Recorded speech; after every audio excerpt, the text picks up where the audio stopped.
आमदार बच्चू कडू यांनी देखील जरांगे यांनी घेतलेल्या भूमिकेला विरोध केला आहे. आमदार बच्चू कडू म्हणाले की, जरांगे हे मोठे नेते आहेत. मोठ्या हिंमतीने व ताकदीने त्यांनी मराठा समाजाचे आंदोलन उभे केले.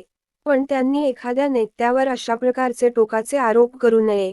अतिशय टोकाची भूमिका घेऊन त्यांनी हतबल होऊन सागर बंगल्याकडे जाण्याचा निर्णय मागे घ्यावा, अशी विनंती कडू यांनी केली. ते माध्यमांशी बोलत होते. बच्चू कडू म्हणाले की, मनोज जरांगे यांच्यावर समाजाचा पूर्ण विश्वास आहे.